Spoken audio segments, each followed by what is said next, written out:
NFL, etc. 153, terça-feira, 3 de outubro de 2023. Eu sou o Ticas e que semaninha mais gostosa de NFL nós tivemos nessa quarta rodada de temporada regular. Pra mim, que sou torcedor do glorioso Baltimore Ravens, então, nem se fala. Foi bom demais os resultados, não só do meu time, mas dos adversários também. Pra mim foi só alegria. Porém, eu já não posso dizer o mesmo dos meus dois fiéis escudeiros que me acompanham aqui neste singelo podcast. Inclusive, a princípio, tudo indica que um deles, hoje, deixará a gente na mão. Hoje ele será uma sentida ausência aqui no programa. Eu não sei se porque ele pinçou o ciático fazendo mudança durante o final de semana, ou se por conta do constrangimento que ele ficou depois da apresentação vergonhosa do seu meninão Daniel Jones no Monday Night Football.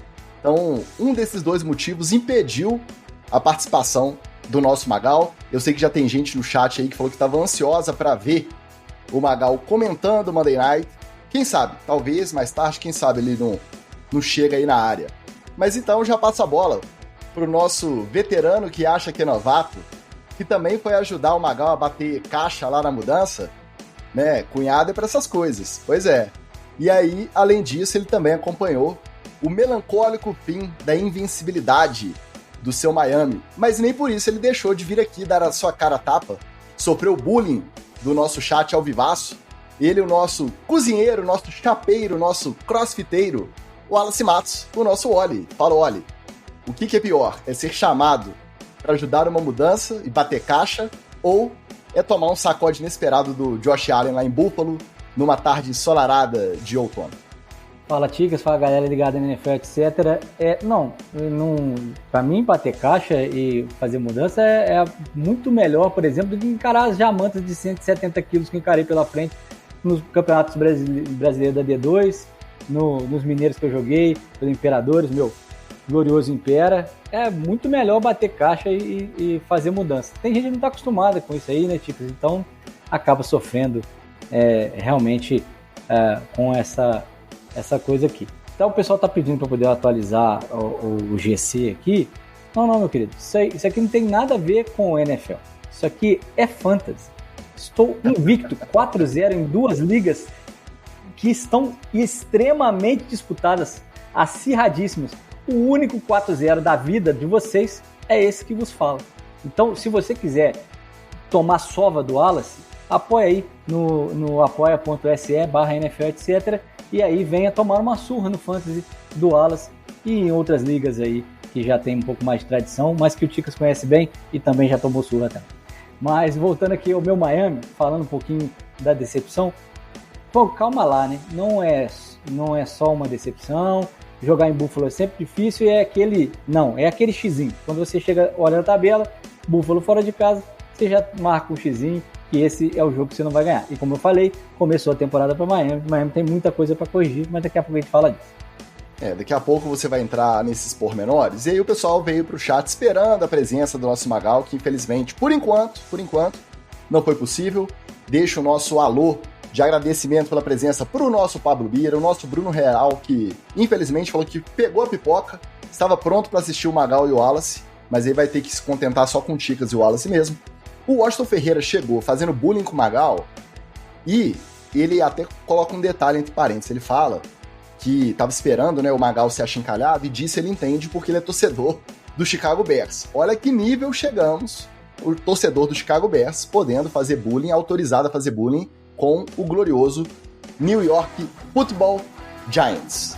Mas enquanto a gente descobre se o Magal dá as caras ou não, vamos pro que interessa, vamos falar dos jogos no nosso tradicional roletão da rodada. E hoje também tem treta na TL e TD ou Fumble. NFL, etc. Então, já que estamos aqui para isso mesmo, os Dolphins foram lá, enfiaram 70 pontos no Denver Broncos, todo aquele hype a semana inteira, e vai ser campeão invicto, vai relembrar o Miami de 1972, chegou na casa dos Bills até o terceiro quarto ali, manteve até alguma paridade no jogo, de repente o trem descambou, e os Bills enfiaram 48-20 no Miami Dolphins, e quando os Bills dispararam, o Miami não teve muita resposta, né, Wallace? Qual que você acha que foi o motivo? Teve salto alto, teve hype, os Bills realmente estavam melhor preparados? Qual que foi o motivo dessa sova? Porque 48-20 não deixa de ser uma goleada também. Então, você até falou um pouquinho na abertura ali do Josh Allen e tal, mas o nome do jogo foi o Diggs, né? Não tem jeito de a gente fugir sobre isso, não. E eu achei que você é um rapaz muito generoso, e o Palteiro também foram generosos com o Miami, falando que até o terceiro quarto estava dando pressão. O Miami, depois que o Diggs sacudiu 2 caras dele e fez o TD, acabou o jogo, né, meu filho?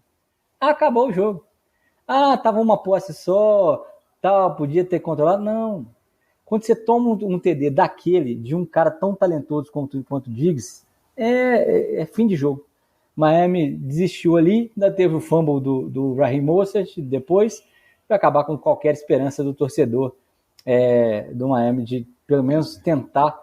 Foi o segundo, né, foram 2 fumbles na sequência, mas o primeiro ali que matou. O segundo já é burrice, né? O cara dropa uma bola daquela, você insiste na corrida dele pelo meio, aí você já é o treinador, não é mais o próprio running back, não, sendo que você tem o Devon Achane arrebentando ali no time também. Se não tivesse reserva para o Mostert, aí estava explicado, mas tinha um reserva à altura e podia ter colocado ele mais em jogo, mas vamos dar o crédito. O McDaniel já teve grandes decisões em situações de aperto, vamos dar esse crédito para ele. Ele tem condição de se recuperar no próximo jogo, até porque o jogo é contra o Giants, mas não quero falar sobre isso também, não. Daqui a pouco também falo. E faço minhas as palavras do Tua depois do jogo, que disse que tinha muita gente que precisava calçar as sandálias da humildade, baixar um pouco a bola, e que a derrota serve para isso também.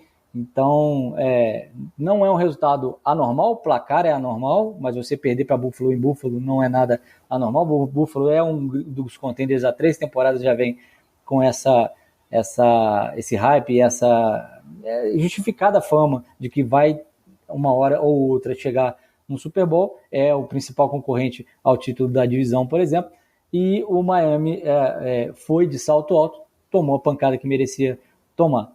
Mas, repito, é muito sintomático você tomar um TD com 2 corners sendo saculejados, né, um corner e um safety sendo saculejados do corpo do Diggs e ele sair para andar. Quer dizer que alguém não fez a lição de casa no teco. Né? Esse jogo abre a nossa categoria redenção, porque os Bills, né, alcançaram a sua redenção de serem os atuais tricampeões seguidos, né, sequencialmente. Ganharam as últimas 3 temporadas a divisão. Então, o hype todo do lado de Miami, os Bills começaram meio capengando, perdendo dos Jets naquele primeiro Monday Night que o Aaron Rodgers se machucou. Então, a redenção do Buffalo Bills de virar e falar assim, por enquanto, até agora, semana 4, quem manda nessa divisão somos nós. Miami ainda tem que correr um pouquinho atrás. E o Carlos Ferreira diz aqui no chat uma narrativa que eu quero te ouvir também, que muita gente está falando, que os Dolphins ganham quando estão na frente no placar, que eles sapecam, jogam bonito contra adversários piores, que na hora que o bicho pega, contra defesas mais cascudas, eles não estão conseguindo produzir. Como que você enxerga essa crítica? Não, assim, na verdade não, por causa do primeiro jogo, né? O primeiro jogo contra o Chargers era até mais hypado do que o próprio Miami. Só a defesa do Chargers que tinha deficiência e o Miami foi lá e explorou. Então, realmente, mas como eu disse, os 3 primeiros jogos foram meio que uma pré-temporada para o Miami. E que eu disse que a temporada começaria agora. Começaria com um jogo dificílimo fora de casa contra os Bills. Mas, para nossa sorte, assim, sorte não, né? Para nosso alívio, o Bills já tinha perdido na primeira semana. Então, é aquele negócio, né? O Miami jogou fora a vantagem que ele tinha e agora o próximo confronto com o Bills, que é decisivo na última semana da temporada regular, semana 18, né? Semana 18, 17º jogo, é contra o Bills em casa, em Miami, que é onde o Bills sofre geralmente, numa temperatura muito diferente daqueles treinos em dezembro, por exemplo. Então, o Miami ainda está com a divisão na mão, precisa fazer o dever de casa e ganhar, bater dentro e fora de casa também o Jets também tem que bater o Patriots em casa, já bateu fora de casa. Então, Miami ainda está sob controle. A temporada ainda está sob controle, a divisão também ainda está sob controle. Agora, precisa aquele negócio, aquele detalhezinho que o Tua falou. Precisa virar a chavinha e saber que o resultado anterior não influencia no próximo resultado do futebol americano, a não ser para motivação. E quem vai pagar esse preço é o New York Football Giants.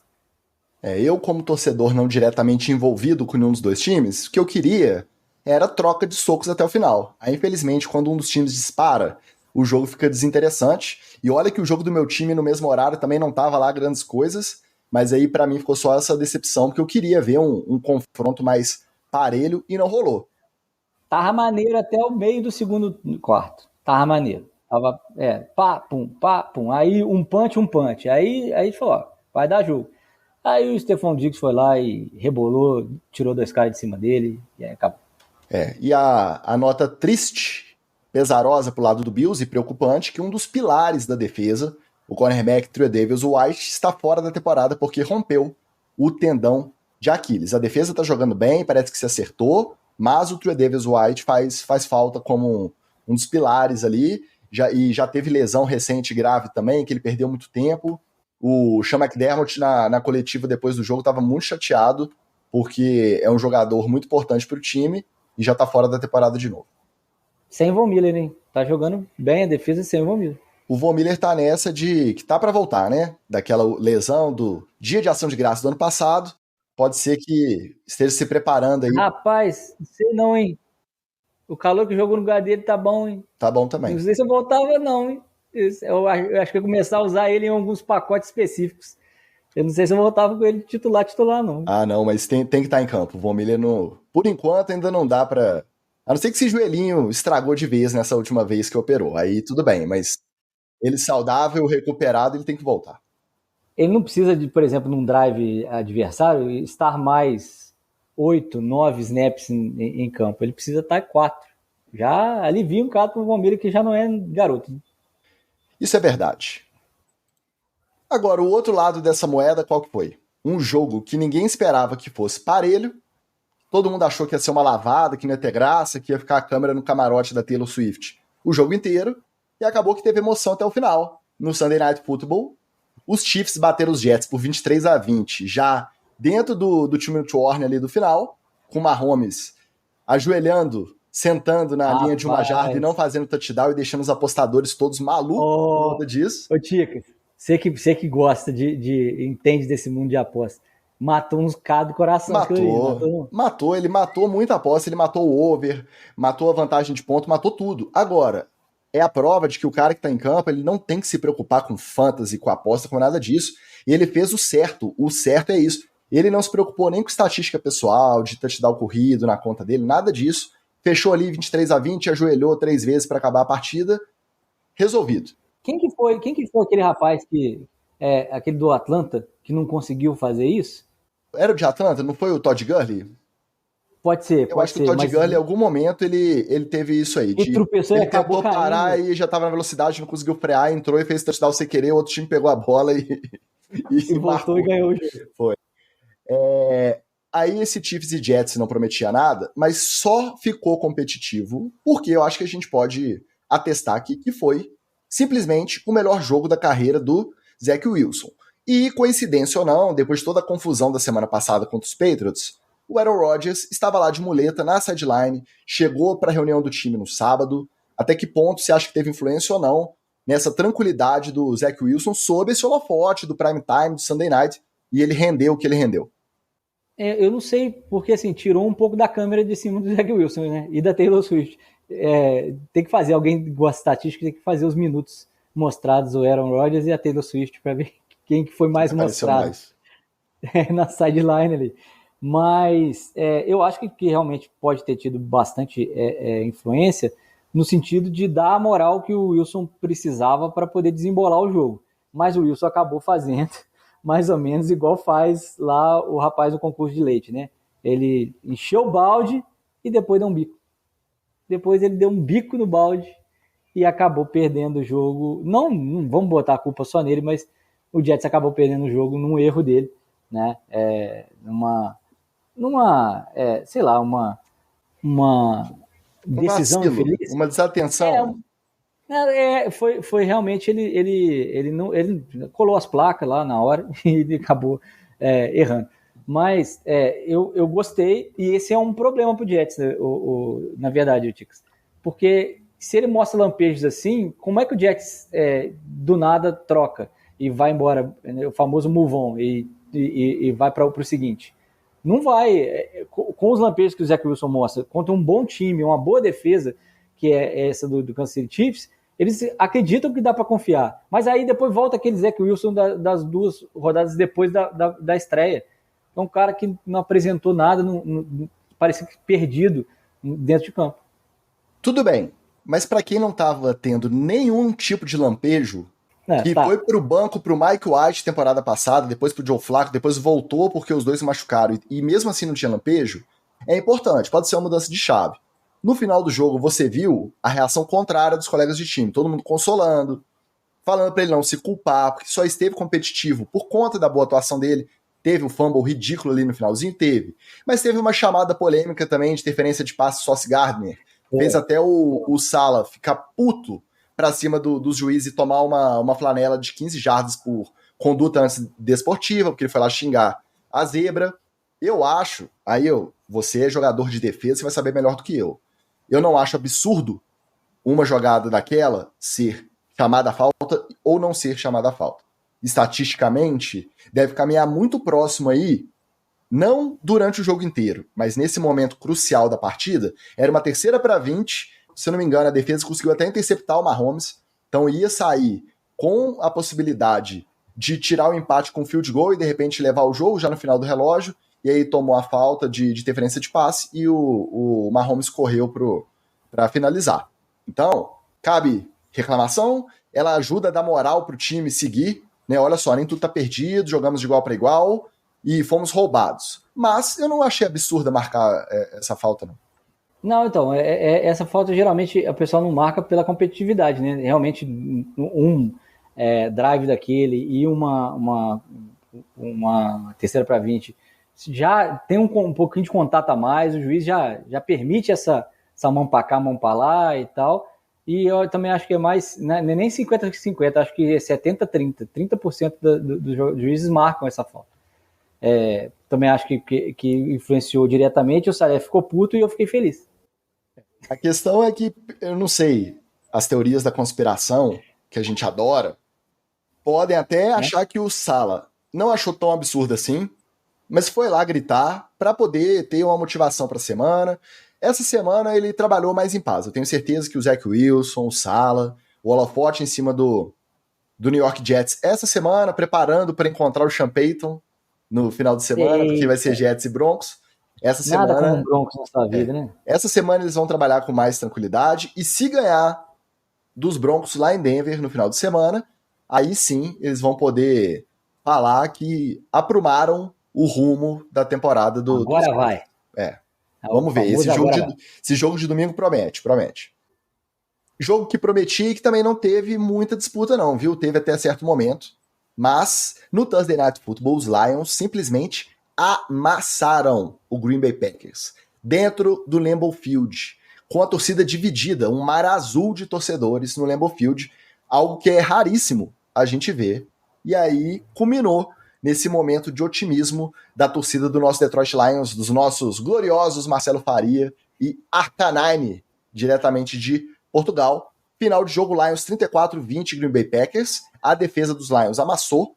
O Jordan Love também não teve muita resposta. Jogo corrido não entrou. Mais uma para conta do Dan Campbell e do Jared Goff. E realmente não tá facilitando para ninguém essa defesa do Lions, jogando pesado, jogando com muita pressão, e o Jordan Love mostrou que realmente ainda precisa de anos de evolução, não é nem um ano só, não. Ele vai precisar apanhar bastante para poder evoluir.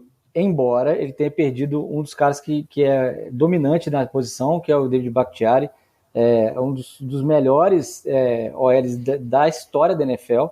Então, meu querido, É difícil você trabalhar assim. É uma história muito esquisita também essa lesão dele, que já vem desde antes do ano passado. Ano passado ele já perdeu a maioria por conta de uma cirurgia no joelho. Ele jogou a semana 1, aí diz que regrediu a lesão. Aí começaram a questionar, porque ele é muito efusivo em relação à defesa dos campos de grama natural.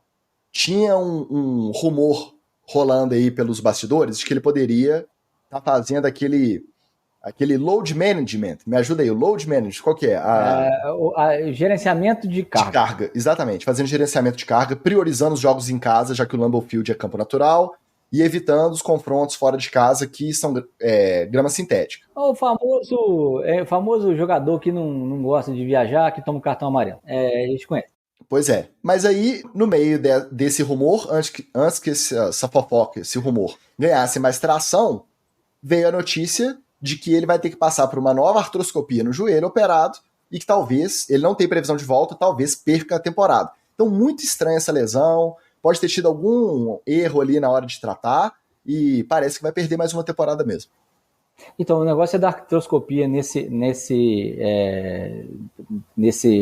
nível de jogador, é que ela coloca ali, para quem não sabe, a artroscopia é aquela cirurgia que você faz no joelho e tira um pedacinho do tendão patelar para poder recompor ou o tendão colateral medial ou colateral o cruzado anterior ou posterior, né? Ou o externo. E você coloca um ligamento novo ali. E esse ligamento ele pode encurtar, ele pode alongar, ele pode distender, ele pode inflamar, ele pode reagir de diversas maneiras. E como você disse, se ele gerenciou mal essa fisioterapia, essa volta dele aos gramados, vai ficar gerando dor, vai ficar inflamando, vai ficar inchando o joelho. E para um cara, né, que não é levinho, né, tem mais de 150 quilos aí, ele tem que ficar agachado. Tenta você depois em casa. E aí, se você fizer, manda um vídeo pra gente de você ficar uns 20 segundos agachado na posição que o AL fica, apoiado com uma mão no chão e agachado com os dois pés, tentando olhar para frente. Fica uns 20 segundinhos. Se você conseguir os 20, tenta uns 30. Se conseguir os 30, tenta uns 40. Você vai vendo como é que vai ficando difícil você, com o seu peso, não precisa ser um peso de um AL, sustentar a posição. Imagina isso durante 2, 3 horas de futebol americano. É difícil, é uma posição sacrificante e que vai cobrando seu preço, e aí não importa se é gramado sintético ou gramado natural. Com essa carga, o joelhinho vai dando uma berrada. Não é natural ficar nessa posição, não é natural ainda mais arrancar e dar pancada ou levar pancada nessa posição. É uma posição que sacrifica muito, mas é um cara que tem que ser pesado, não tem jeito. E o Bakhtiari, enquanto segurou na experiência. Eu acreditava nessa outra teoria da conspiração, afinal de contas, somos a NFL e teorias da conspiração, de que ele estava querendo jogar só no Lambeau Field, porque para ele é mais fácil, não tem que viajar e tal. Eu gostava dessa teoria, mas agora, com essa nova cirurgia, acho que vamos ter que dar a mão à ciência, a palmatória à ciência, essa velha derrubadora de mitos, de que ele estava mesmo machucado. E do lado dos Lions, além da vitória importante, a liderança na divisão, favoritismo, né, mais do que estabelecido na NFC Norte, o otimismo, o hype sendo cada vez mais justificado, eles ainda tiveram uma ótima notícia depois do jogo, de que é o retorno do Jameson Williams, que a princípio tinha sido suspenso por apostas por 6 jogos. Que é a única coisa que suspende na NFL. Exatamente. E aí, como a NFL divulgou a nova política, né, novas regras para a política de apostas e de punições para apostadores na NFL, a punição dele foi reduzida para 4 jogos, ou seja, acabou semana 4, ele já está treinando, já pode ser utilizado. Então, os ventos do otimismo continuam para o lado de Detroit, se candidatando aí a ser um dos cabeças da NFC. Só para ressaltar na nova política as novas regras. O caso do Jameson Williams é o caso de quem apostou em outros esportes dentro do CT.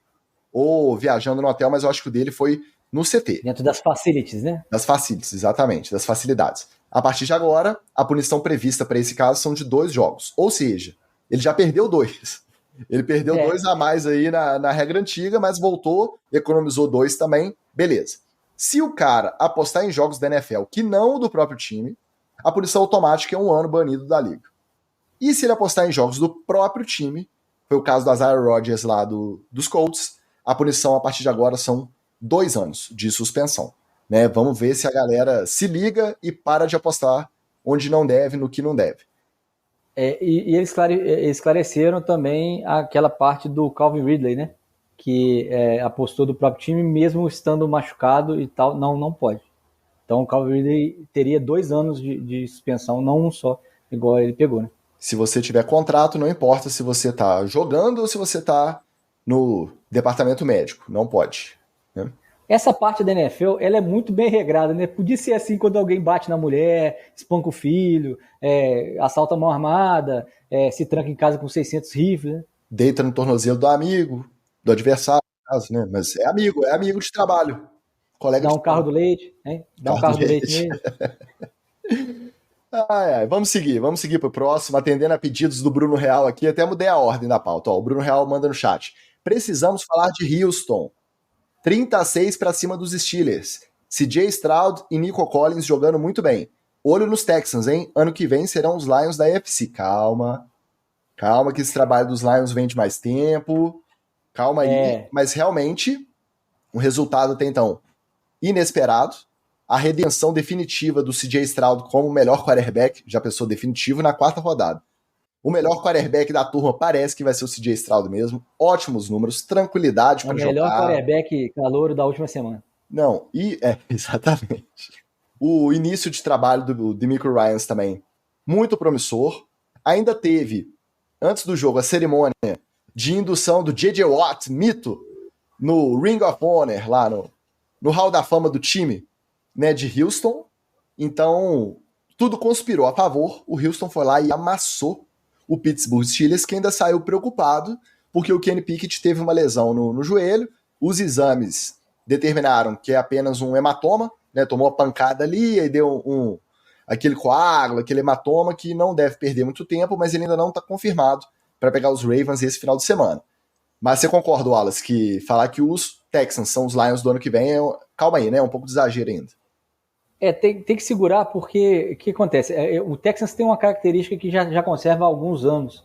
Ele é um time que contrata muitos veteranos, e os veteranos eles se juntam e acabam conseguindo fazer esse time jogar bem nas 5 primeiras semanas. O Texans sempre tem engatado. Tudo bem, dessa vez tem um quarterback calouro, o CJ Stroud, que chegou sem sentir a pressão, talvez até porque tenha muitos veteranos ao lado dele, ali para poder compor esse elenco do Houston Texans, ele consiga administrar melhor, ou administre melhor a cabeça dele, né, a confiança, a cabeça dele, e fala, garoto, solta o seu jogo, vai para cima mesmo, porque é a sua hora de brilhar, e a gente está aqui para te dar o suporte. Pode ser essa coisa interessante, mas Houston costuma perder gás durante a temporada.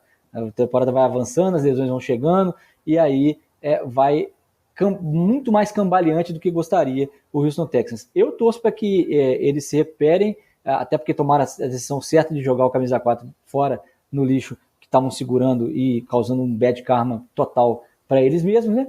Então, acho que um domingo perfeito, né? A introdução do J.J. Watt para comemoração lá em Houston. Eu acho que isso, a atmosfera deu uma influenciada nessa coisa aí. Agora, a gente vê consistência, o CJ Stroud vai ter altos e baixos, não espere que ele vai jogar sempre em alto nível, às vezes ele vai bugar mesmo, porque é normal um quarterback fazer isso. Poucos são os que já chegam dando sequências de mais de 6, 7 semanas de resultado, mas pelo menos mostra que dá para construir um time ao redor dele. E essa reconstrução vai ser igual a do Detroit Lions. Um ano é assim, um ano mais ou menos, um pouco mais de consistência, até o hype se justificar. Só um parênteses que não foi bem os Texans que chutaram o Deshaun Watson, não, né? Deshaun Watson que se emputeceu com a construção do time, falou que não ia jogar mais, tinha mais dinheiro do outro nem lado. se eles quisessem segurar, eles conseguiriam.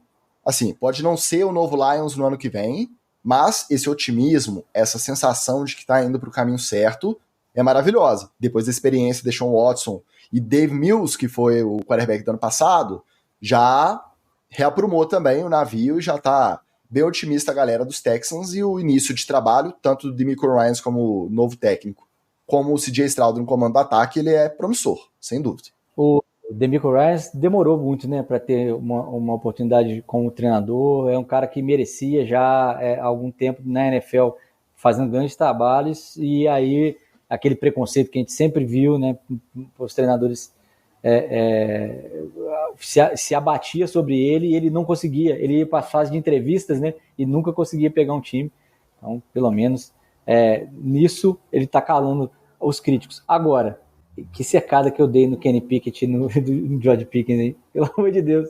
Eu apostei neles como grande dupla, como grandes revelações da temporada, não estão fazendo nada. A situação dos Steelers não é boa, é o contrário dos Texans, né? Não é nada promissora, preocupação com o futuro. Muita corneta em cima do coordenador ofensivo. Então, enquanto não resolve a questão da coordenação do ataque, também não dá para simplesmente limar o Kenny Pickett. Precisa dele num sistema um pouco mais funcional para saber se ele pode ser um franchise quarterback ou não. Mas não vamos entrar nesse mérito aqui. Ouçam o Play Call Podcast dessa semana, que eu mandei exatamente isso como pergunta para o nosso coach Rafael Negreiros, o nosso batatão, e aí lá ele vai discorrer melhor essa parte do Matt Canada como coordenador, a questão dos Steelers serem muito conservadores com troca de técnicos, né? Eles demoram muito a tomar as decisões de troca, tanto que durante os últimos 50 anos, eu acho, teve 3 técnicos. Cada técnico fica lá para sempre, né? Técnico principal. E o coordenador é assim também. Então, esse papo continua lá no Play Call Podcast, hein? Sigam lá o Batatão e ouçam o que ele tem a falar sobre essa questão do ataque dos Steelers. Podia, né? Alguém podia patrocinar nós, igual a Porto Seguros, e que fez uma vertical de automobilismo, podia fazer uma vertical da podosfera de NFL, sem ser mainstream, né? Podia fazer uma vertical. Patrocina nós. Patrocina nós, manda dinheirinho pra nós. Ó, vamos lá, vamos falar do outro quarterback calor, então. Outro jogo que saiu com a sensação de jogou de igual para igual. Parecia que seria uma coça dos Rams contra os Colts. Abriram, se eu não me engano, 23-0. O Anthony Richardson foi lá, remou. Conseguiu levar para prorrogação, mas aí não teve jeito. A qualidade e o Puka Nacua acabaram prevalecendo, mas, apesar da derrota, dá para ser otimista também, porque o Richardson, na hora que o bicho pegou, ele compareceu, conseguiu remar e empatar ali para só perder no final, que parecia que já era um jogo perdido de muito, né, Horace? Não, vou usar aquela palavra batidaça. Mostrou resiliência, senhor Richardson. E ele tava apanhando mesmo, que a defesa do Rams estava chegando toda hora, a pressãozinha do Aaron Donald não é nada amigável, e derrubou ele algumas vezes. Eu já estava naquela opinião assim, pra que tirou o Gardner Minshew? Deu certo, deixa o cara um pouquinho mais, deixa mais um jogo, deixa o Richardson estar 100%, achando até que o Richardson não estava 100% para poder assumir de novo o posto de quarterback titular, mas ele mostrou mesmo que ele estava só estranhando a velocidade do jogo novamente, né? Isso também acontece muito com o quarterback calouro, quando se machuca e volta, porque aí na NCAA, você geralmente se machuca num jogo pesado, volta no outro jogo que é contra os futuros vendedores de seguro, futuros agentes imobiliários, né, futuros donos de garagem de modificação de automotiva. Então, aí você consegue até gerenciar um pouquinho. Na NFL não, meu querido. Você machucou no jogo pesado, o próximo jogo pode ser mais pesado ainda e a velocidade do jogo é muito maior. Então, o Richardson parece que quando tomou pé do que estava acontecendo, ajustou os seus jogos, começou a soltar mais rápido a bola e voltou de um 23-0, mostrou que realmente tem coração, pelo menos, para poder comandar esse Colts. Isso aí, do lado dos Rams, preocupam. O Stafford saiu sentindo não só uma, como 2 lesões, saiu sentindo tornozelo e o quadril, mas ele tá acostumado.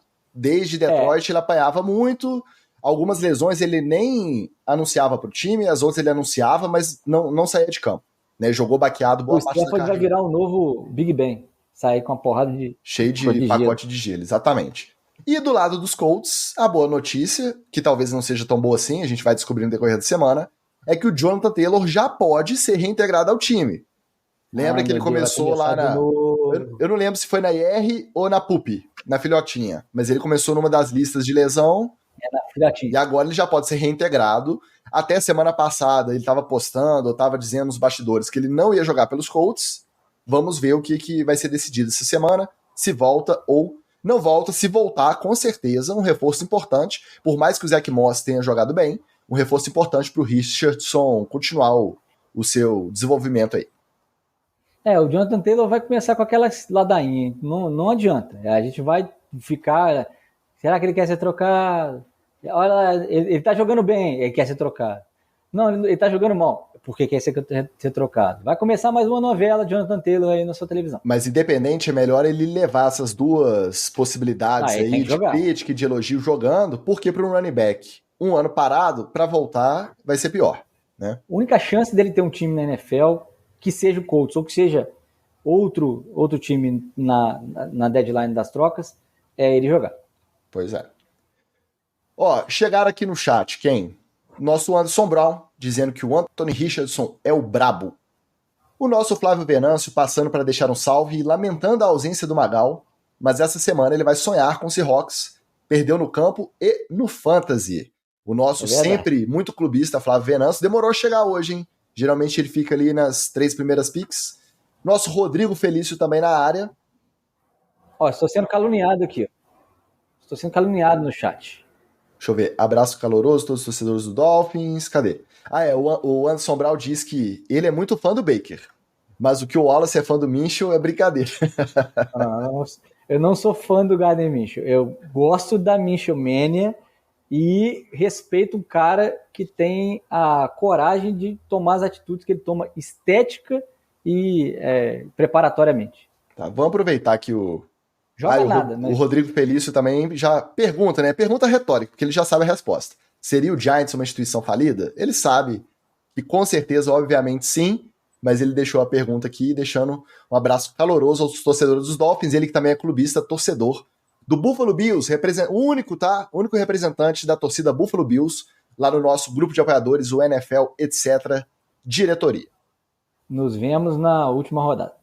Agora, aproveitar que o nosso Anderson Brown falou do Baker, mais um que se redimiu aí, mais uma redenção.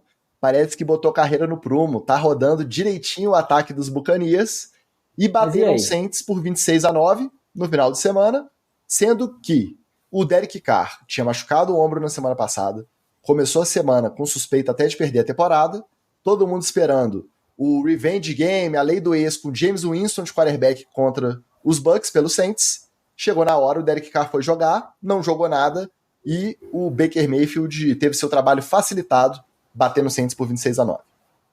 E tá pra voltar o Alvin Kamara? Voltou, jogou bem. No caso, não voltou, né? Se o Saints fez 9 pontos, ele não voltou.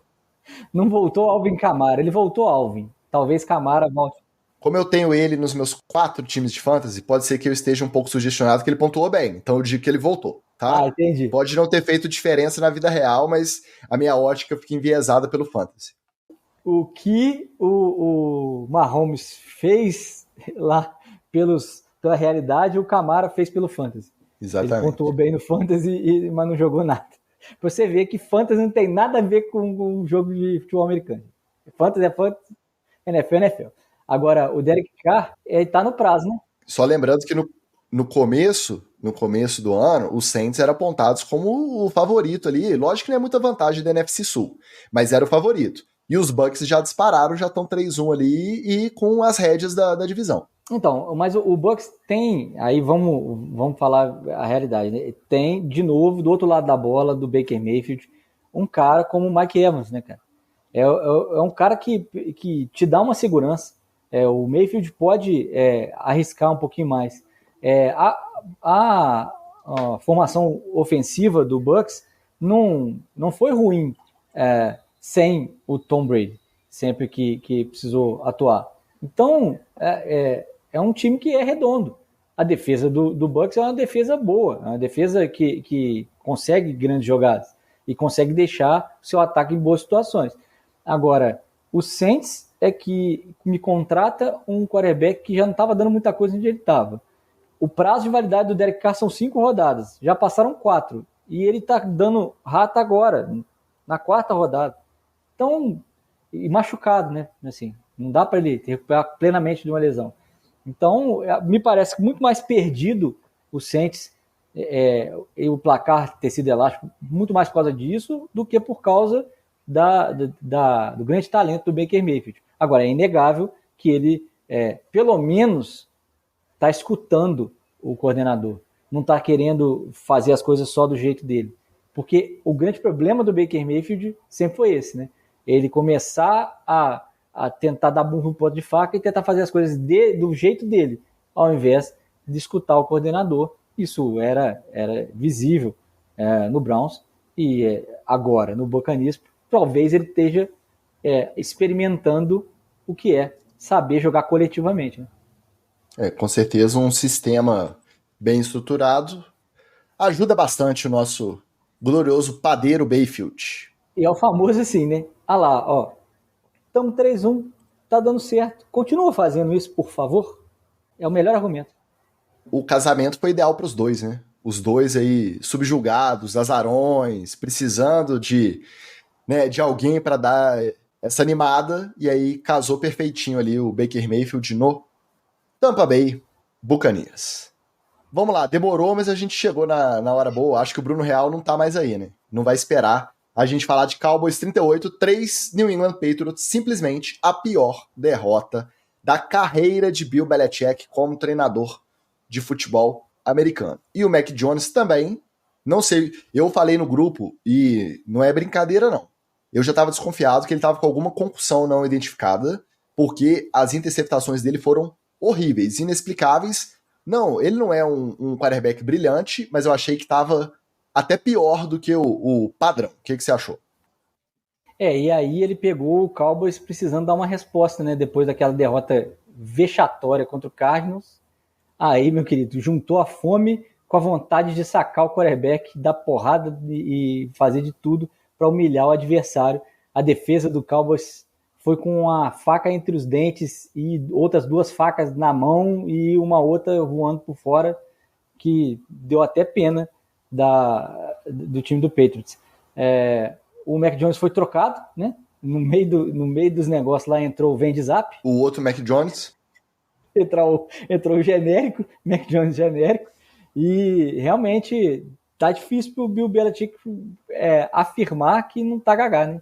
Porque tudo, até o que ele fazia bem, que era tentar segurar a bola com a defesa, os special teams aprontar uma jogada, nem isso tem saído lá no Patriots.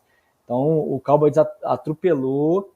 Não dá para falar que voltou às boas, porque o Patriots tem um nível um pouco abaixo do que os times que o Cowboys quer ficar ombro a ombro, mas já tornou a próxima semana interessantíssima para a gente ter essa confirmação de que o Cowboys vai ter mesmo nele o grande defeito que é o Dak Prescott, ou ele vai arrumar uma maneira de vencer apesar do seu quarterback.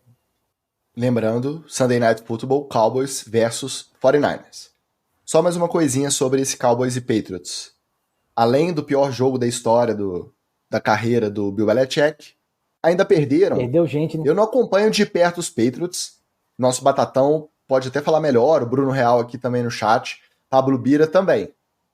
Eu acho que ele perdeu se não dos melhores, os 2 melhores jogadores da defesa.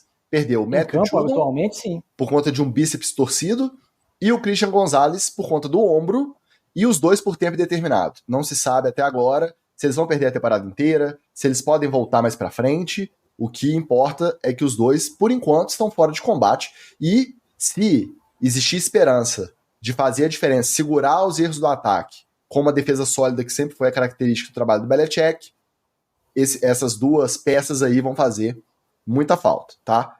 E só para lembrar, onde você ouviu primeiro que o fim de casamento Belichick e Patriots seria melancólico? No NFL, etc, tá? Essa aí a gente pode contar para nós.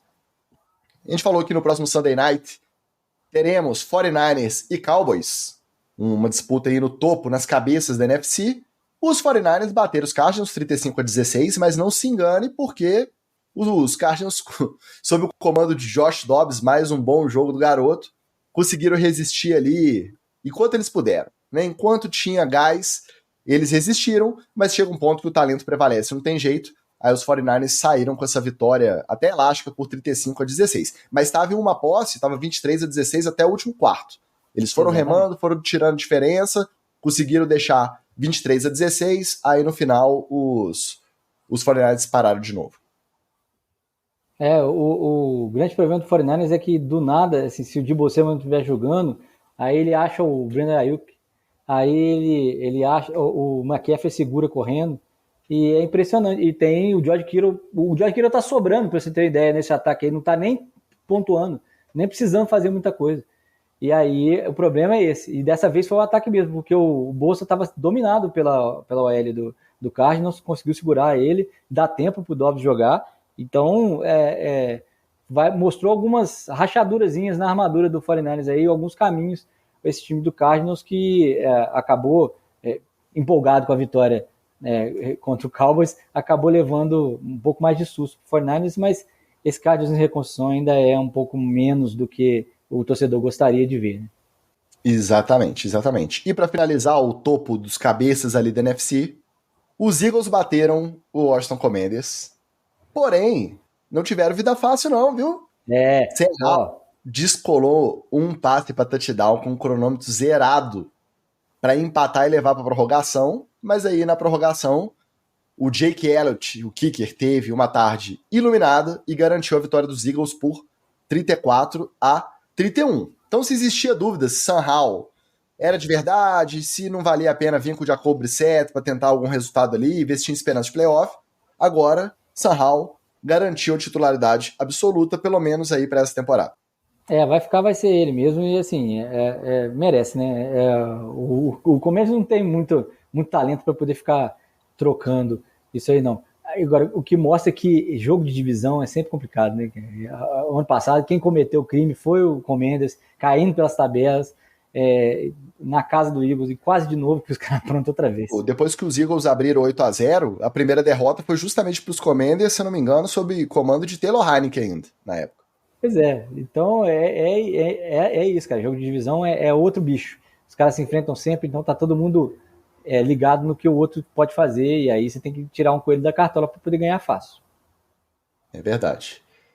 Bom, vamos sair das redenções? Então, redenção de Sam Howell, redenção de Josh Dobbs, redenção de Baker Mayfield.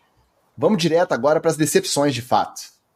Infelizmente, o Magal não conseguiu chegar mesmo para falar sobre a decepção do seu meninão Daniel Jones, que tomou uma coça, uma surra, um sapeca iaiá. Eita, essa é do nosso tempo, hein, Wallace? Essa é. Um sapeca iaiá. A OL dos Giants tá vendo estrela até agora, tá procurando os caras da linha do Seahawks até agora. Um massacre por 24-3 no Monday Night Football, sob os holofotes também, horário nobre, Peyton Manning na transmissão paralela com o Eli Manning, Manningcast, com o Will Ferrell participando de comentarista, pra acontecer isso. 11 sacks, o Daniel Jones falou, 11 sacks. O Dable tampou o tablet depois de uma interceptação do Daniel Jones, praticamente na cara do Daniel Jones. Mostrou pra ele a jogada, tampou o tablet do lado e virou as costas. Foi educado de não ter jogado na cara do Daniel Jones. Na cabeça do Daniel Jones. E a verdade seja dita, eu comentei isso no grupo também, que ele não se exime da culpa, ele vai pra entrevista coletiva do Daniel Jones, não dá chilique, não perde a boa, não grita com o jornalista, mas a gente também não pode tirar a culpa da OL, que tá ridículo, não jogou nada, mas a regressão chama atenção, né, Wallace? Do que foi o Giants sob comando do Dable no ano passado, pro que ele apresentou até agora essa temporada. E talvez tenha deixado uma pulga atrás da orelha do Saquon Barkley, né? Porque com essa OL aí ele não vai jogar também, né? Ele não joga o Daniel Jones, não joga ele, e nenhuma corrida vai entrar, e se o Daniel Jones não der o jeito de reduzir pela metade o tanto que ele segura a bola, também não vai ter nenhum passe. A gente sempre fala aqui que é uma unidade vital para o jogo de futebol americano, a OL, e realmente parecia uma OL de papel. O pessoal passou por cima dela. Agora, eu tenho duas observações sobre esses lances do Daniel Jones. Teve uma que podia até trocar a vinheta aí do roletão da rodada, por ele ficou rodando, tentando sair dos caras do Seahawks, um segurou uma perna, ele rodou, saiu. Aí o outro segurou outra perna, ele rodou pro outro lado e tentou sair também, parecia o peão da casa própria rodando. E assim, desse jeito não consegue lançar, vai lançar pra onde? talvez ele lance até para a própria endzone, na direção da própria endzone, para poder alguém fazer um passe. E o passe foi ridículo, só tinha o defensor do Seahawks ali, retornando para pick six. Mas o Debo tem que segurar um pouquinho a emoção. Ele é o head coach, né, cara? Então ele não pode expor o jogador daquela maneira. Dá vontade? Dá vontade. Eu falei que se fosse ele, tinha jogado o tablet na cara do Daniel Jones, teria jogado. Agora ele não pode fazer isso. E não foi só na hora, né, Wallace? Na coletiva ele ainda estava com sangue quente e meio que jogou o Daniel Jones aos leões, né? Perguntaram, aquela hora que você jogou o tablet, qual que era o desenho da jogada? Aí ele falou assim, não era para uma interceptação. Então, continuou nessa coisa de atrair essa atenção negativa e botar o seu próprio quarterback no fogo, né? Eu não gostei muito dessa... Até então, ele, candidato a técnico do ano, nem lembro se ganhou o técnico do ano passado, né? Essa mudança de postura, totalmente identificado com o time. Ontem eu estranhei muito a postura do Brian Daboll. Então, e aí eu acho que você tem duas coisas a fazer. Ou senta os dois, né? Tranca os dois num quarto escuro e quem sobreviver sai de lá de dentro. Ou senta os dois e conversa para o próximo jogo dar demonstrações claras de que tá tudo bem. E de que, e aí vai sentar com o elenco, vai falar, vai explicar e tal, tá? Ou então esse New York Giants está arriscado a sofrer derrotas mais gigantescas do que essa. Graças a Deus o próximo jogo é contra o Miami e eles provavelmente vão tomar de 70 pontos também. Pois é. A tabela também não ajuda muito os Giants não, viu? Tá complicado. Não, mas desse jeito aí, a tabela podia ser podia jogar todo mundo contra os times Piuí, de qualquer conferência que você quiser aí. Podia jogar o pessoal contra o Imperadores. Jogando desse jeito aí, a gente vai pra cima e ganha, filho. Pois é, nada bom. E, mais uma vez, o Daboll deixou o Daniel Jones apanhando lá até o final, né? Quando abriu 21-3, ele podia virar e falar assim, pô, deixa o Tyrod Taylor tentar fazer alguma coisa diferente aí, porque a gente não vai conseguir comparar esse placar. E mesmo assim deixou o Daniel Jones lá apanhando. Mas não dá para poder falar que ele não tem uma amostra prévia de que o Daniel Jones pode virar um jogo do nada, né? Mas do jeito que foi ontem, foi de propósito mesmo. E a nota triste não é preocupante, porque é uma concussão, mas triste porque o Jamal Adams se machucou no primeiro jogo da temporada passada pelo Seahawks, perdeu a temporada inteira, não conseguiu voltar para a primeira rodada, voltou justamente na quarta rodada contra os Giants, terceiro drive que ele participa, bate com a cabeça no joelho do Daniel Jones, afastado do protocolo de concussão, o observador, né, testou na tenda, foi declarado fora do jogo com uma arara. Ele estava completamente grog, deu para ver, ele precisou de ajuda para levantar, saiu cambaleando. Mesmo assim, quando falaram que ele estava fora do jogo, aquela frustração de ter ficado o ano passado inteiro sem jogar, veio à tona, ele começou a xingar o cara, o médico ali responsável, né, pelo exame e tal. Mas é aquela coisa, concussão, talvez não volte na semana que vem, para a próxima deve estar inteiro para jogar de novo. Eu até entendo ele, mas no calo do momento ali, mas não tem jeito, a palavra é médica, né? Não, e ele levantou totalmente grog, é pela segurança dele mesmo. Não... Igual o Tua, né? Até ele mesmo vendo o vídeo hoje, ele não vai, né, questionar. O Felipe Bertelli tá falando aqui, ó, que ou faz isso que eu falei em relação ao Daboll e o Daniel Jones, ou então fica igual o Doug Peterson e o Carson Wentz, que meia temporada ficaram sem conversar lá no Eagles. E o Daniel Jones falou que tem potencial para seguir o caminho do Wentz. A gente não deseja o caminho do Wentz para ninguém, né?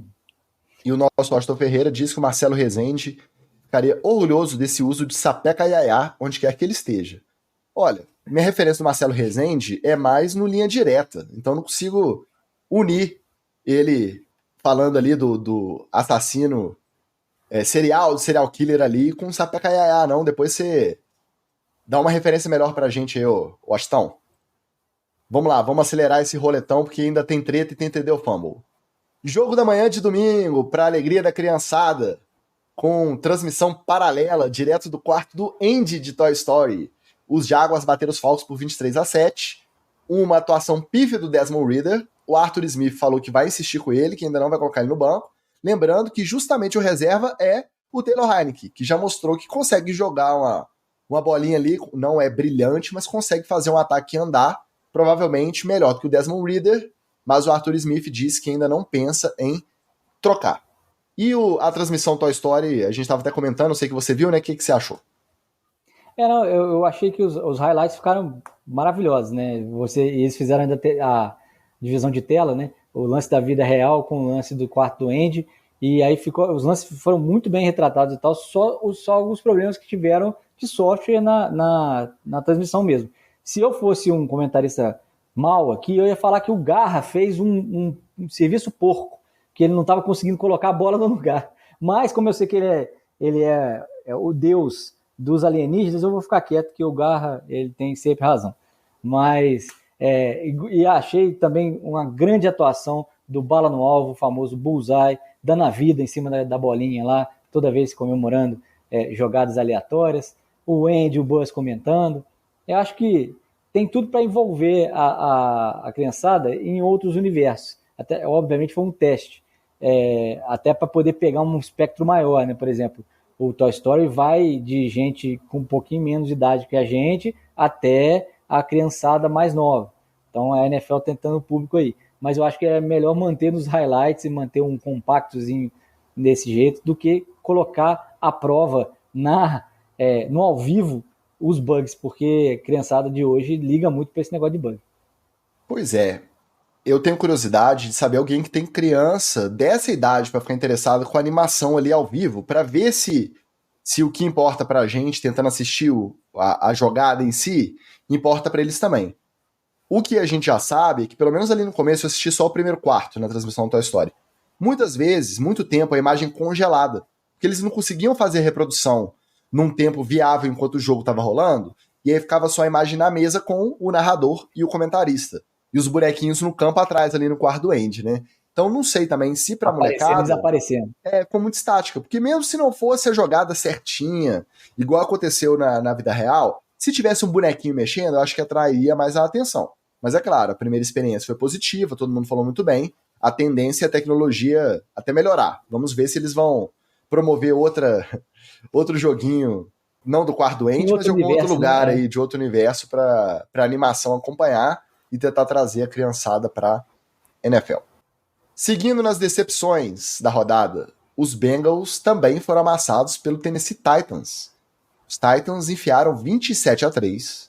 Joe Burrow continua com a panturrilha machucada, mas lá no treta a gente vai falar mais disso. E os Titans uma montanha-russa de emoções, né?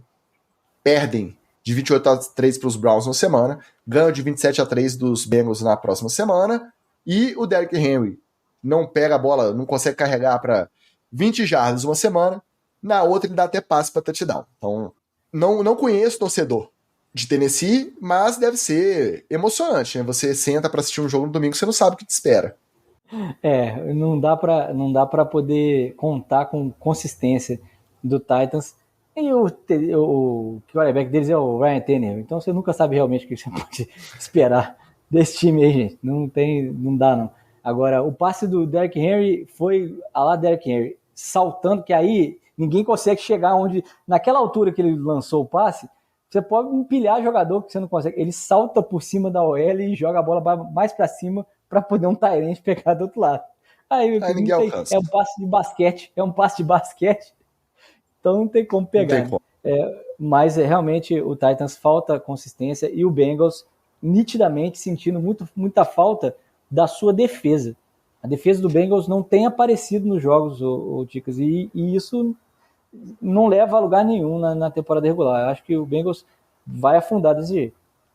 Pois é, tá no buraco cada vez mais fundo, mas lá no treta a gente vai falar melhor do Cincinnati. Pelada da rodada.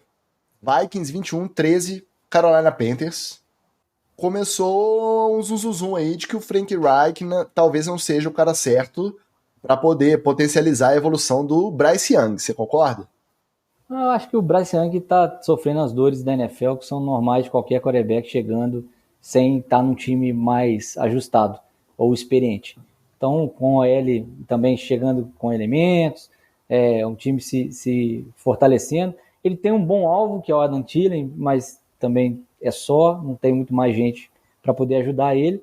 E aí, com o técnico que realmente é limitado, não vira muita coisa mesmo, não. Agora, quem jogou bem foi o Alexander Mattison, pelo Vikings.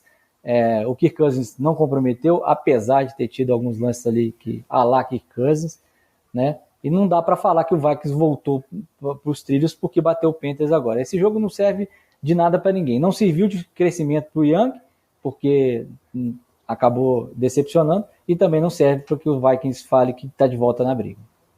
Eu tô passando a lista inteira aqui, eu acho que os que eu menos prestei atenção, que eu só olhei no Red Zone, e como não tinha muito lance perigoso também, aparecia pouco, que eu não corri atrás de ver nada depois, foram Vikings e Panthers e Titans e Bengals. Esses dois aí eu não fiz questão, eu acho que ninguém deve ter feito, tirando, obviamente, os torcedores desses times. Agora, um jogo que era para ser uma pelada e que foi legal de ver, pode ser por conta do nível baixo de execução das unidades ali em campo? Pode. Mas que valeu a pena e foi divertido foi Broncos 31-28 Chicago Bears. O Justin Fields simplesmente teve os 3 melhores primeiros quartos da sua carreira. Chegou um ponto que eu acho que ele estava 15 de 15 ou 16 de 16 passes completos. O rate máximo, 3 passes, 4 passes para TD.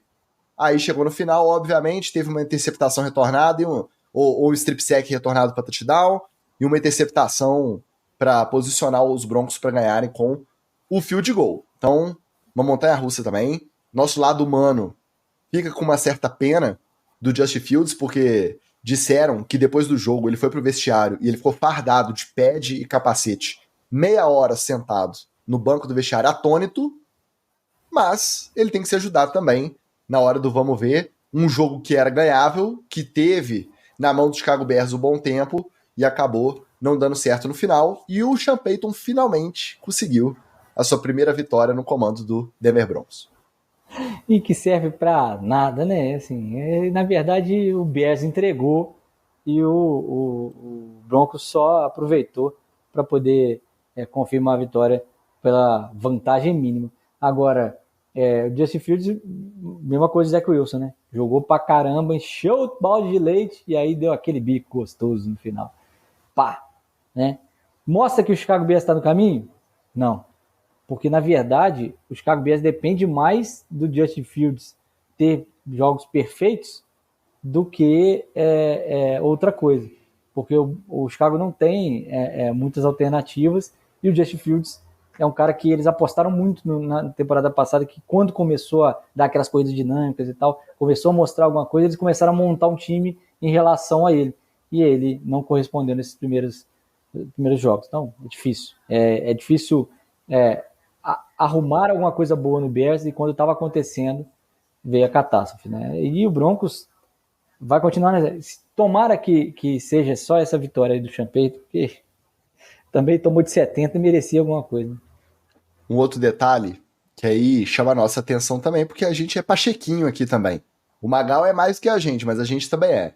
Quando estava, se não me engano, empatado 28-28, o Matt Eberflus teve a possibilidade de chamar o Cairão para chutar um field goal que eu acho que não era nem 40 jardas. 3 pontinhos na conta. E ele arriscou uma 4-1, não converteu. E aí os Broncos foram e conseguiram se posicionar para bater o Chicago Bears. Então ainda teve esse agravante. Teve na mão. O Justin Fields tem que ficar triste porque ele também errou. Na hora do momento de ser clutch ele errou. Mas o Matt Eberflus também não teve boas decisões para segurar essa vitória. Eu acho que não chega, nesse ritmo ele não chega no final da temporada não, viu? Acho que em breve saberemos de uma demissão. Deve ser o primeiro a rodar esse ano, o Matt Eberflus do Chicago Bears. Embora o Dable tenha entrado forte nessa briga aí, depois da briga de hoje. Não, mas eu acho que ainda não. O Dable, por conta de tampar um tablet e falar mal do quarterback, isso aí o Sean Payton faz... Mas o problema é a sequência. Ele não pega o Dolphins que meteu 70 pontos no... Isso aí é passado. O Dolphins tomou 48 do Buffalo Bills, tá? Pode parar. Não. Vamos lá, vamos fechar o roletão com os 2 batismos de fogo da rodada. Coitados desses meninos, cara. Esses meninos apanharam, mas eu vou te falar, viu? Primeiro batismo de fogo. O Deshaun Watson, ele estava liberado pelos médicos, a lesão do ombro que ele teve na semana anterior contra os Titans.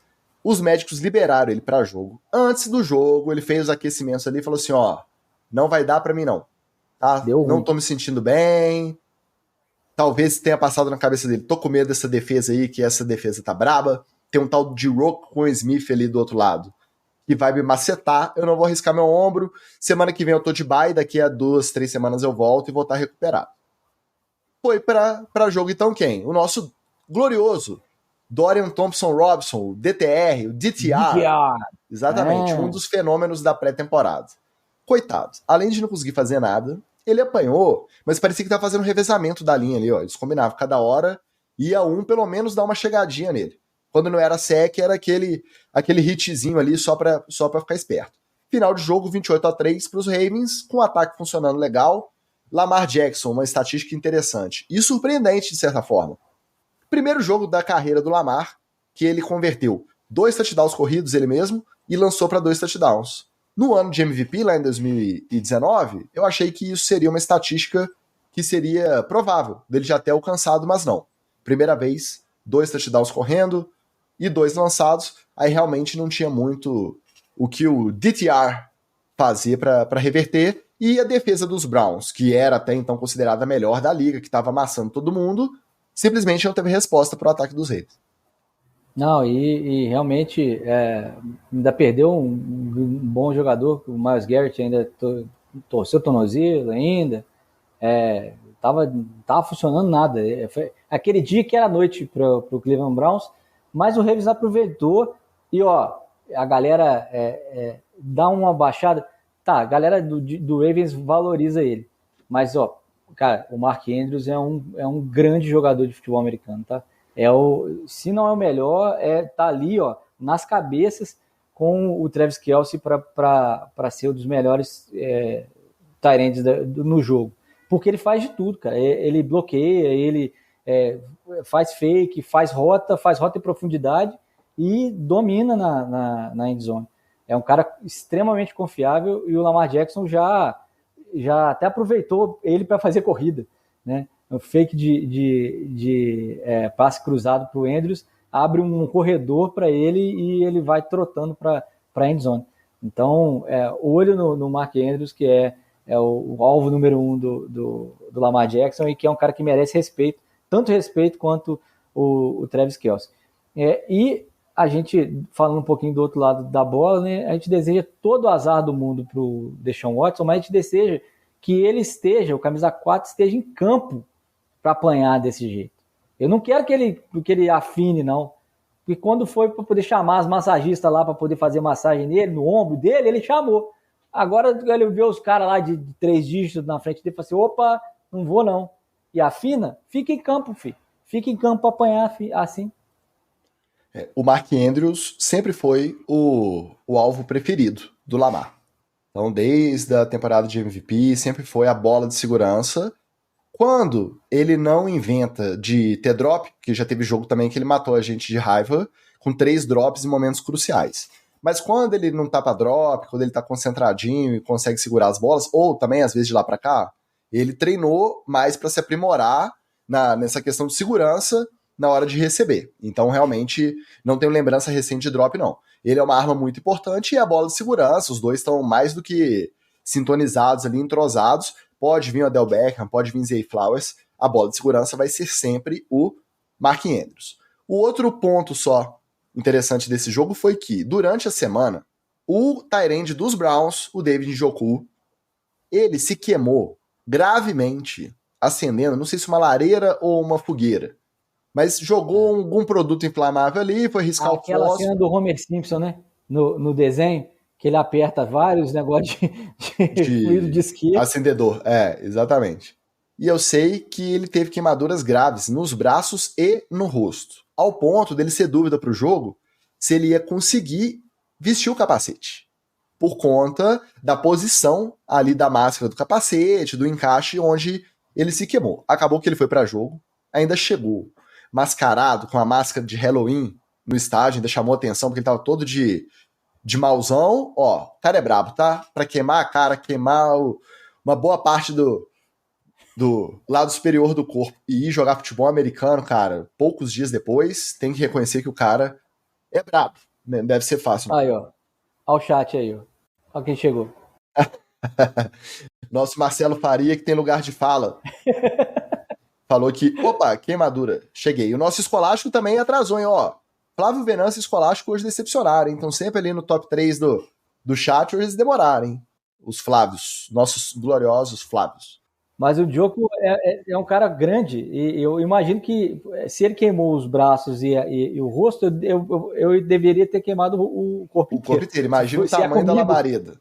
Imagina o acidente, é verdade. Quase 2 metrinhos de altura.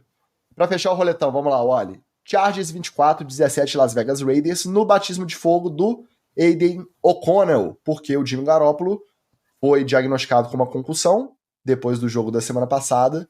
Foi o Aiden O'Connell para jogo e o Aiden O'Connell conheceu um tal de Khalil Mack. Só o Khalil Mack sacou o Aiden O'Connell 6 vezes. Aí não tem jeito, né? Preocupante também, o Justin Herbert quebrou o dedo, não é da mão que lança, mas né, da outra mão. E o Brandon Staley até tentou estragar, fazendo chamadas horríveis novamente, tentando converter quarta descida sem conseguir, tentando o tush-push que os Eagles fazem tão bem, empurrando o quarterback para o sneak. E sem sucesso também, devolvendo a bola para Las Vegas, mas no final, com uma interceptação, os Chargers conseguiram segurar a vitória por 24-17. Quando me surpreendeu negativamente, mas também entrou na fogueira danada. Não dava para poder esperar muito mais dele, não. E o Chargers mostrou que é um time limitadíssimo, porque apesar de tudo, ainda conseguiu deixar seu quarterback ser machucado, né?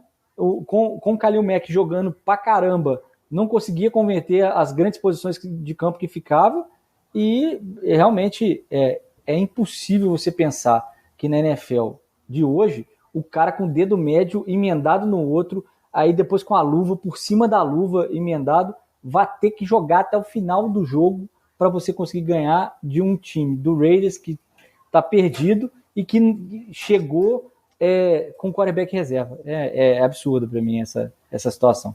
Né? Brandon Staley é um que também não dura. Eu acho que ele chamou um sneak depois que o Justin Herbert já tava com o dedo quebrado. Já tava machucado, sim. Chamou um sneak com o cara machucado, é algo surreal. Ele tá completamente perdido. Ele tá tentando machucar, ele tá tentando matar o Justin Herbert, né? Porque desse jeito machuca mesmo. Agora, dependendo da lesão que não vai ter jeito de jogar a próxima partida, por exemplo. Vai perder pelo menos um jogo o Justin Herbert. Não, eles estão de bye essa semana também, então facilita para poder recuperar e voltar. Teve essa vantagem, mas o Justin Herbert desde o início falou que foi até legal que na coletiva ele fez uma menção a Monty Python. O nosso meninão surfista tem cultura também, né? Fez uma menção a uma frase do Monty Python ali, falou que não é nada grave e não vai perder tempo por causa disso não. Agora, eu falei ali, né, que minha aposta para ser o primeiro a rodar é o Matt Eberflus, mas o Brandon Staley tá querendo chegar perto e desbancar. Estão disputando ali quem vai ser o primeiro a perder o emprego. A Jair. Falando em ir, bora, né? Bora de treta na TL.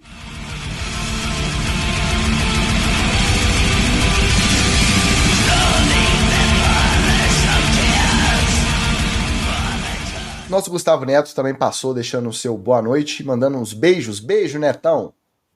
Ó, a gente veio margeando aqui nas últimas semanas aquela situação esquisita entre Chandler Jones e Las Vegas Raiders. E aí, na quinta-feira, quinta ou sexta? Não, foi na quinta, essa novela chegou ao fim de maneira triste, bem triste. Primeiro, ele começou a fazer lives, acho que no Instagram, no Twitter. E aí você viu que ele estava completamente lelé. Não falando coisa com coisa, falando que estava com saudade do Aaron Hernandez, aquele tight end dos Patriots que foi acusado, né, julgado por homicídio, preso e que teoricamente se suicidou na cadeia.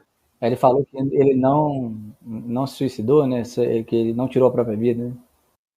Né? Falou que não se suicidou, começou a lembrar dele, a chorar copiosamente.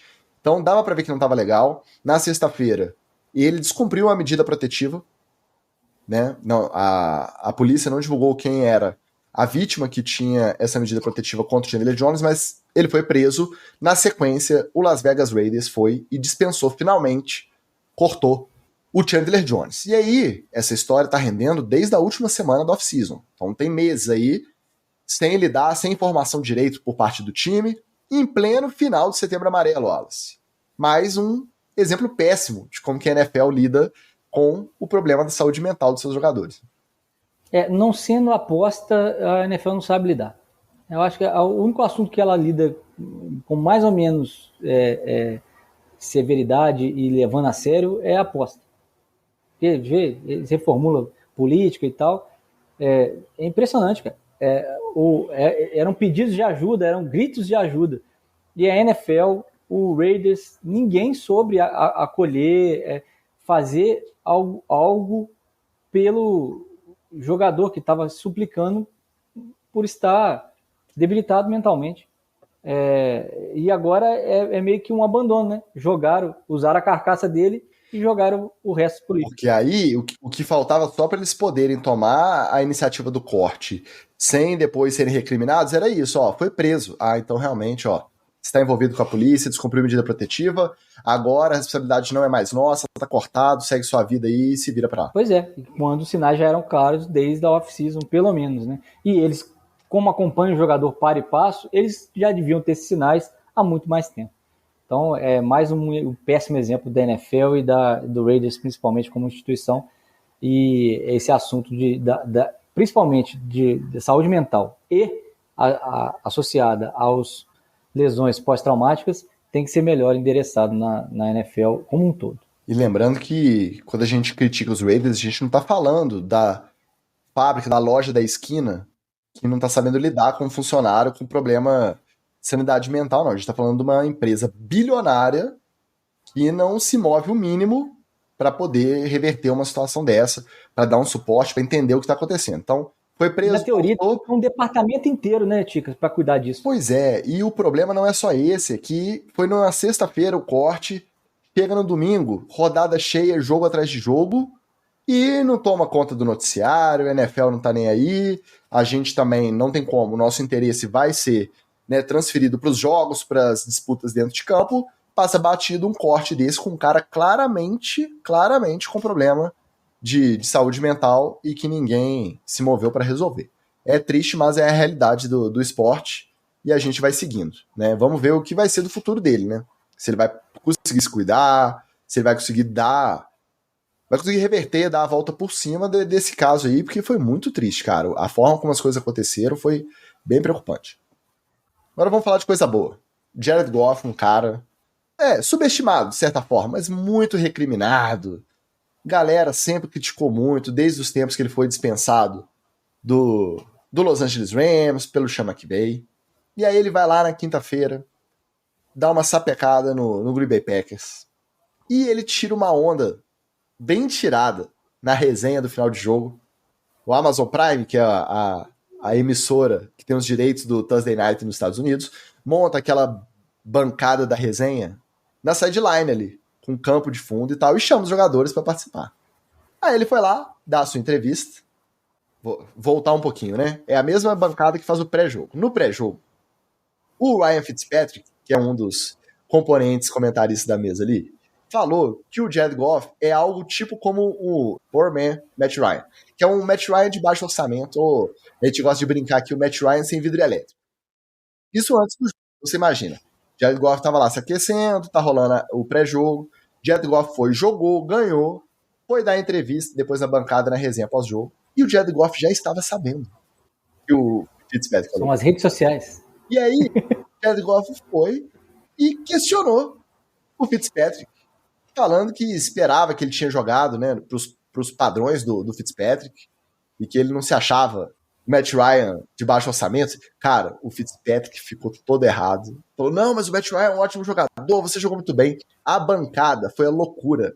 Os caras não conseguiam disfarçar. O Richard Sherman foi ao delírio.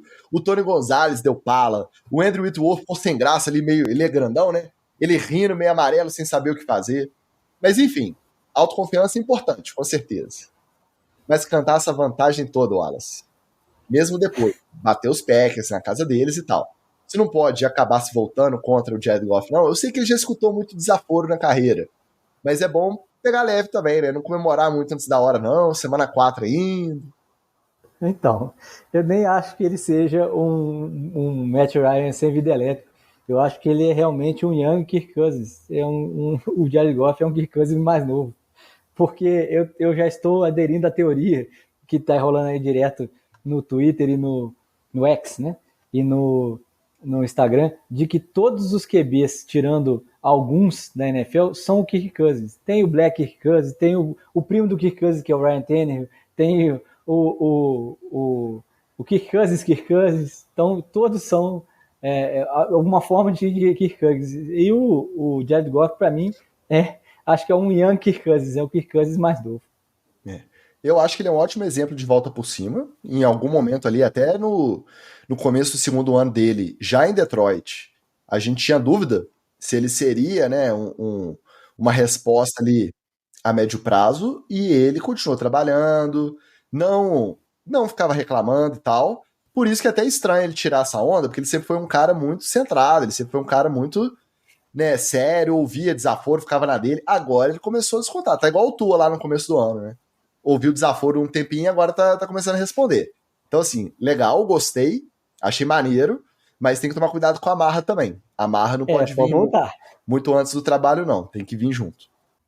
Agora sim, a gente avisou lá no roletão que a gente ia falar, mas esse assunto chegou a hora. Cincinnati Bengals está numa verdadeira sinuca de bico. 1-3 no retrospecto geral. 0-2 na divisão. E tá muito claro que o Joe Burrow tá com a panturrilha estourada ainda. Em entrevista, depois da derrota para os Titans no domingo, o Ja'Marr Chase já também teve seu ataque de diva. Já disse que ele está sempre aberto no campo, meio que insinuando que ele teria sido pouco acionado no jogo. Aí a pergunta inevitável é: Joe Burrow, numa perna só, ainda é muito melhor que Jake Browning com as duas pernas, ou AJ McCarron? Tiraram o Macarrão, AJ McCarron, tiraram ele da aposentadoria para ser o quarterback 3 lá em Cincinnati. Joe Burrow numa perna só é melhor do que esses dois com as duas pernas saudáveis? Até que ponto não valeria a pena descansar o Joe Burrow 2 ou 3 semanas, mesmo que não consiga o resultado, que perca mais 2 ou 3 aí, para ele poder voltar 100% e tentar rodar esse ataque do jeito que a gente sabe que ele consegue rodar? Ou tinha que ter sido decidido isso quando ele machucou lá na semana 2. Ele estava 0-2, se ele tivesse 0-4 ou 0-5 e voltar 100%, ainda dava para recuperar.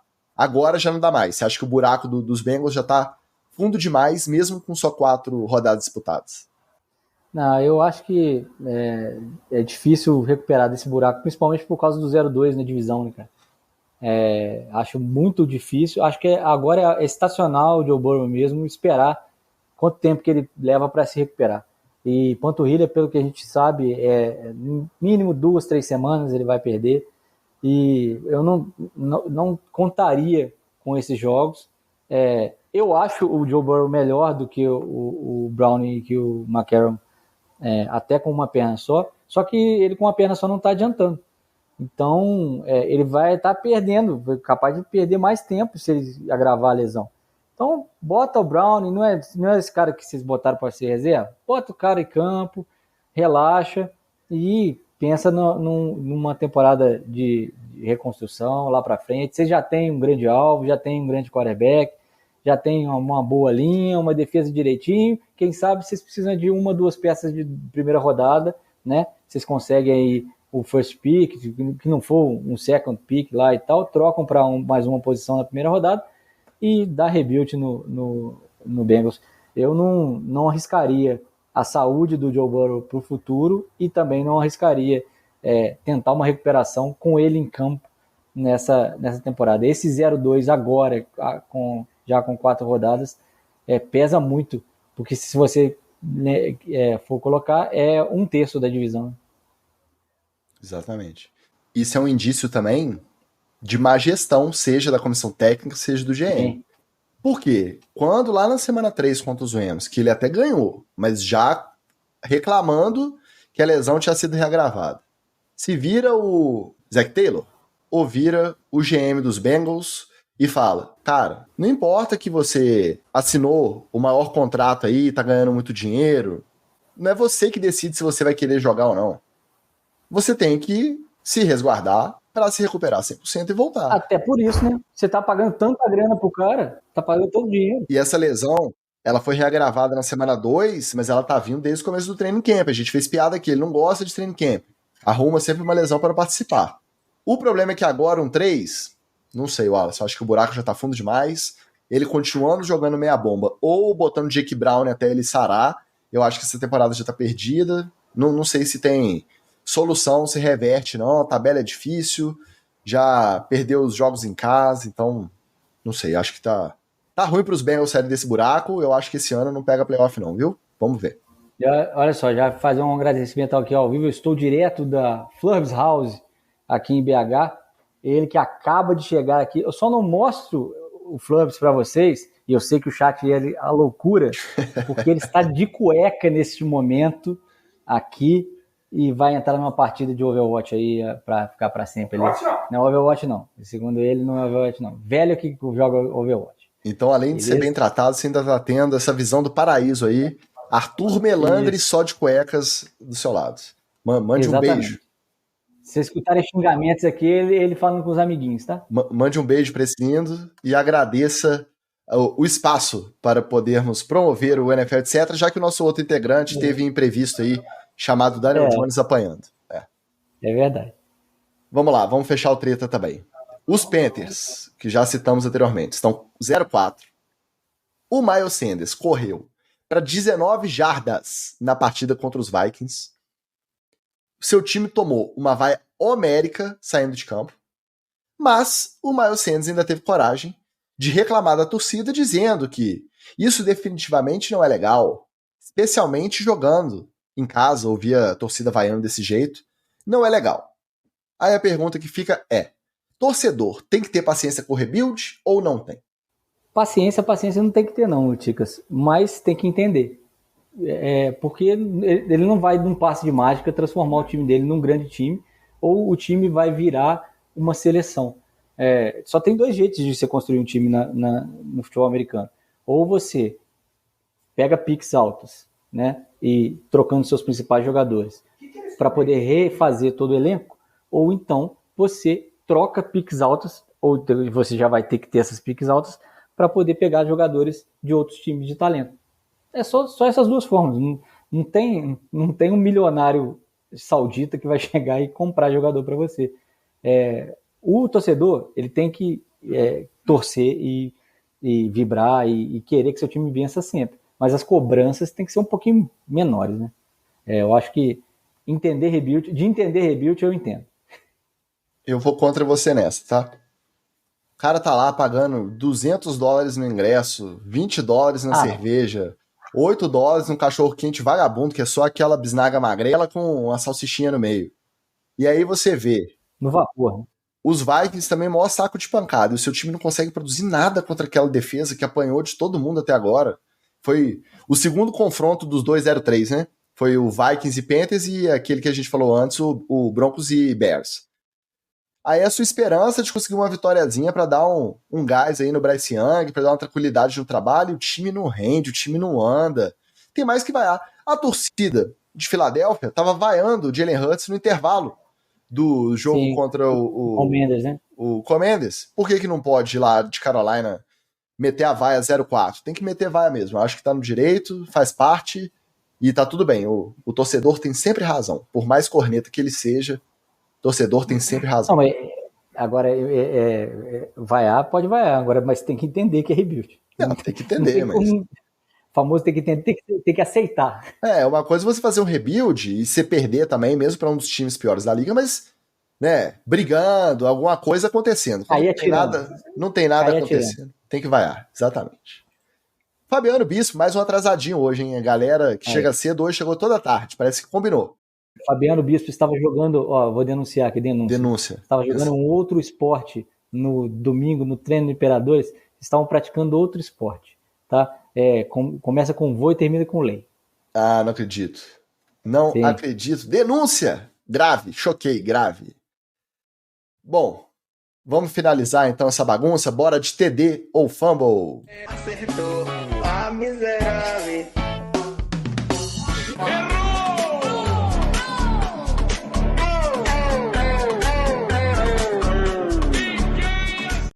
entrevista ao Pat McAfee, o wide receiver dos Bills, Gabriel Davis, contou que os jogadores do Bills têm não só uma, mas 2 mesas de pôquer semanais, todas as segundas e sextas-feiras, com pingos, o blind ali, a apostinha mínima, no valor de $10.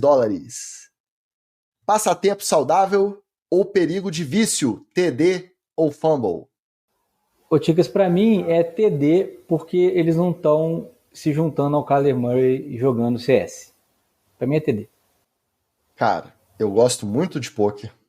Adoro uma jogatina entre amigos. Lógico que dentro do limite aceitável aí de investimento. Eu gosto de aposta, eu gosto de viver perigosamente. Se tiver que pingar $10, eu vou ter que vender a vida, tá? Não dá, você imagina. Se o pingo mínimo ali, né, é $5, $10, você imagina um montante ali numa mão, quanto que não sai.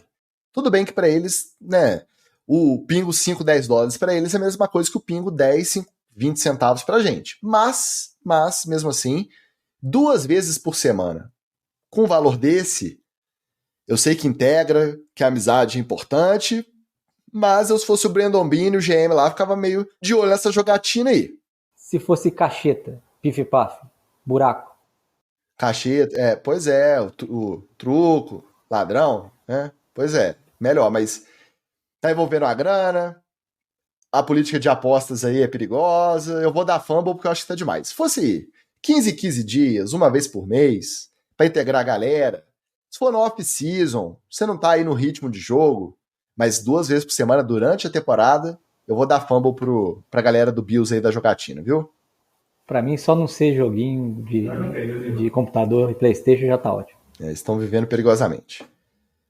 O hype Taylor Swift atingiu níveis estratosféricos e chegou ao ponto do Instagram oficial da NFL mudar a sua bio para, abre aspas, Chiefs estão 2-0 como Swifts, fecha aspas. Numa liga que é constantemente acusada de favorecer time A, favorecer time B, os teóricos da conspiração estão sempre de plantão. Se alinhar tanto a um time específico, mesmo que na base da brincadeira, para aproveitar o hype, é TD ou fumble? Eu tinha que dizer, para mim é fumble porque eu acho que isso diz mais do Chiefs do que da Taylor Swift. Eu acho que pelo lado da Taylor Swift e dos Swifters, acho que é fantástico o hype e aproveitar esse embalo. Agora, o Chiefs já é um time visado e todo mundo fala que a juizada zebrada dá sempre para eles e qualquer dúvida é pro-Chiefs. A gente acabou de ver o Saleh ficar puto com a arbitragem por causa de uma interferência de passe que ele achou que não era justo. Então, a liga se expor desse jeito, para mim, é fumble. Não me entendam mal, Swifters. Se tivesse um time de futebol americano, quer dizer, se a Taylor Swift namorasse alguém do Imperador, quer dizer, se a Taylor Swift resolvesse dar um alô para Imperadores, eu trocaria o nome e faria uma votação, e tenho certeza que a galera ia embarcar para Juiz de Fora Swifters. Mas a liga não pode fazer isso. É fumble. Tô contigo, tô no fumble também. Acho que explorar o hype é natural. E eu acho um barato a transmissão do Sunday Night começar com a galera do The Voice explicando para os Swifters como que funciona a transmissão. E vice-versa, né? O pessoal falando pro pessoal da... Até a ESPN Brasil teve uma... Acho que foi com a Spinelli, com a Marina Spinelli. Teve um quadro muito legal também explicando pro pessoal do futebol americano quem que é a Taylor Swift. Todo esse hype, eu acho super positivo. A gente também fez corte falando de Taylor Swift aí, que bombou nas redes sociais. Siga no TikTok, siga no Kawaii, siga no Instagram, se você ainda não segue. Todo mundo aproveitou, surfou essa onda. Eu acho nada mais natural. Acho perfeitamente plausível. Agora, você fazer a relação direta com o time dos Chiefs, sendo que você é uma liga de 32 times, eu acho que é fumble. Né? Você não pode se alinhar tão diretamente, mesmo que o time seja o centro das atenções por conta do namorado da Taylor Swift, porque ele agora não é mais o Travis Kelce, ele é o jogador namorado da Taylor Swift. Não pode, na bio da página oficial da NFL, fazer uma menção ao resultado da campanha dos Chiefs depois que esse namoro foi assumido. Não dá, fumble. Quanto tempo ele vai demorar para poder fazer a camisa com o sobrenome? O Swift? 87 Swift. Swift. Depois do Giselo vem aí o Swift. É. E para fechar, O jornalista e comentarista da NFL, Colin Cowherd, viralizou com uma declaração que a princípio pareceu estranha, mas que depois ganhou mais e mais adeptos pela internet aí afora. Segundo o jornalista, o Kirk Cousins é igual à banda Nickelback. Faz um sucesso danado, muita gente é fã, mas tem vergonha de assumir publicamente que é fã. Kirk Cousins igual a Nickelback é TD ou Fumble, Wallace? Aí falou com o coração, né? Eu vou ter que dar TD pro nosso glorioso Chad Krug, não, quer dizer... Kirk Cousins. Ele falou alto no coração. Olhando para aquela fotografia, eu tenho saudade. Tenho saudade dos áureos tempos de Nickelback. Então, TDzaço. E fazer o quê, né? Todo cenário musical tem a sua banda Kirk Cousins. Ó, sou defensor do Kirk Cousins antes de ser modinha, tá? Quem ouve o podcast há mais tempo sabe. Antes de sair sério o quarterback na Netflix. E sou fã assumido de Nickelback, ao ponto de ir no show deles no Rock in Rio e de uma transeunte cutucar a Patrícia e perguntar assim, nossa, ele é fã mesmo, né? Ele canta tudo. É esse meu nível. Então, sempre assumi publicamente, sou cringe, sou fã de Nickelback. Não vai ser agora que eu vou dar fumble pra essa comparação maravilhosa. Pra mim, os dois underdogs aí, os dois subestimados, que todo mundo gosta, mas tem vergonha de assumir. E fazem muito sucesso, tanto Kirk Cousins quanto Nickelback. TDzaço pra comparação do Colin Cowherd, viu? O máximo que eu já estive perto de um show do Nickelback foi o show de uma banda que chamava Creedback. Maravilhosa. Misturava Creed e Nickelback no cultural e foi fantástico. Maravilhosa. Foi fantástico. Também cantei todas as músicas de todas as duas bandas. Se ainda existisse, eu me candidatava. Inclusive, vou revelar aqui que uma das minhas bandas, para você que está ouvindo e não sabe, eu também faço, né, um trabalho aí paralelo. Trabalho paralelo aí de enganar de músico. E uma das minhas bandas também, orgulhosamente, toca Creed e Nickelback. Então, TDzaço para comparação. Wallace, está dado o nosso recado. Muito obrigado por ter comparecido mesmo após o vexame que o seu time promoveu, aprontou lá em Buffalo, tá? Mas pelo menos você veio aqui, viu a galera do chat fazendo bullying e vai dormir com a consciência tranquila, ao contrário de outros integrantes que eu não vou citar o nome, né? Recadinhos, o que você espera aí da próxima rodada? Isso aí é, de novo, destacar o Sunday Night Football, Cowboys e 49ers. Não percam esse jogo vai definir muita coisa pra gente saber qual dos dois times é de verdade e qual dá que não presta e qual... Tô brincando. Mas vai definir muita coisa pra poder saber quem é quem nesse grupo de competidores da NFL. E domingão tem Imperadores contra a RFA no Rio de Janeiro, em Juiz de Fora. Se você tá pela região aqui, procura a galera dos Imperadores, eles estão com os ingressos para poder vender, R$10 só. Se você quiser ficar na grade lá do Granbury e assistir de graça, pode assistir, mas ajuda a igreja, compra lá R$10, vai no Instagram lá, chama no DM, e o pessoal arruma um ingresso para você acompanhar mais essa partida do Imperadores na primeira divisão do Campeonato Brasileiro de Futebol Americano. Infelizmente esse semestre não estou jogando, mas se desse que vem estou em campo. Então, um beijo para a galera do time aqui, representada pelo Fabiano Bispo, o rei do pool, e a gente se espera lá pelo Grêmio. Diz ele que brilhou no voleizinho domingo, tá? Disse ele aqui. Ele já brilha, se tá em pé e respirando, o Bispo já brilha. Pois é. Agradecer mais uma vez a presença de todo mundo que participou no chat, dar um recado muito legal. Participamos mais uma vez esse ano, lá atrás, na off-season da campanha Podcast é Delas, e fomos premiados, olha que maravilha. Mandar um beijo pra Domênica, pro Carlinhos Vilaronga, galera que promove a campanha Podcast é Delas. Fomos premiados aí como a galera da velha guarda da campanha. Ganhamos um microfone maravilhoso que vamos direcionar, obviamente, para nossa convidada do episódio que foi sorteado, a Dani do Pink Zone Brasil. Já fizemos o contato, daqui a pouco chega o microfoninho para ela lá. Se você ainda não segue o Pink Zone, o trabalho da Dani é demais, galera. Muita produção de conteúdo e ainda foi premiada aí na sorte com esse microfone da campanha Podcast é Delas. E você, a gente sabe, tem mais podcaster aí na audiência, a gente sabe, tá? Nem só a Dani, nem o nosso Batatão que tá aqui também vira e mexe com a gente sabe que tem mais podcaster aí na audiência. A gente percebe aí nas entrelinhas, tá? Manda uma DM pra gente, vamos fazer parceria, chama que a gente participa, quer participar aqui, manda um alô, né, que a gente encontra as agendas e a gente vai se unindo aí na podosfera nacional de futebol americano, podosfera independente. É muito importante, nós não somos concorrentes, nós somos aliados, né, nessa... Ainda não somos uma vertical, mas seremos qualquer dia. Seremos uma vertical. E lembrando sempre, se você quiser apoiar financeiramente este projeto, apoia.se/NFL, etc. Na faixa Patrick Mahomes, você entra no NFL, etc. diretoria.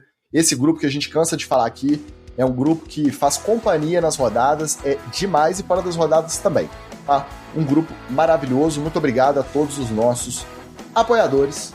Semana que vem a gente está de volta. Um abraço e valeu! Beijo!